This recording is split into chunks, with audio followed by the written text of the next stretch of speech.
Growing up, my parents taught us to respect everyone, but not passively. They taught us that part of being kind to others is pushing the people around you to do the right thing too. And for my siblings and I, that included our parents. So I've always felt like I could challenge my dad to do better. He's always listened to me and takes other people's perspectives to heart. In college, I was so sick of hearing men use words like gay as insults, or see people picking on individuals with disabilities, and the overall patriarchy and sexism in our society. I called my dad and we talked about how common all this is and how damaging it is in our culture and how it impacts so many people. I basically said people like him who teach and coach high schoolers, particularly young men, need to do more, and he agreed. Then he told me about the football incident. After a football game a few years ago, I was walking past our locker room and I heard our players celebrating, but they were singing a demeaning song about women. Trump would call this locker room talk. I immediately made an incredible scene because this type of disrespect is unacceptable. That weekend, our coaching staff got together to talk about how we were going to handle this issue. I was very proud because each one of us knew we needed to take this teachable moment and help our young men be shaped by it.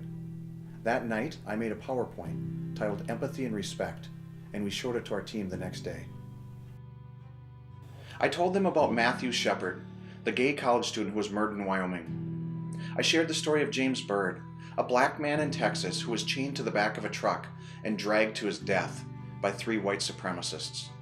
We discussed pro football star Ray Rice assaulting his fiancée, and Dylan Ruff shooting 9 innocent people in a church. Each of these examples occurred because someone thought they were superior than another human being. Then we talked about empathy and respect and what that looks like in action. I don't buy the boys will be boys defense. That establishes low expectations for our young men, and we're capable of much more than that. I think we can change our society by being community members that stand up for others and model respect for all human beings. After the presentation, we took our players out to our practice field and we ran hills, while I yelled off statistics about sexual assault and domestic violence.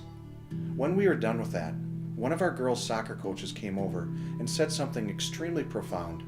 She said, "Jeff, I know that you did that for your guys, but I want you to know it was just as important for our girls to see someone stand up for them." The remarks in the locker room that night were probably one of my most disappointing moments of my coaching career. How we handled it as a coaching staff is probably one of the proudest. He's that kind of person. He stands up for others and challenges you to stand up for others too.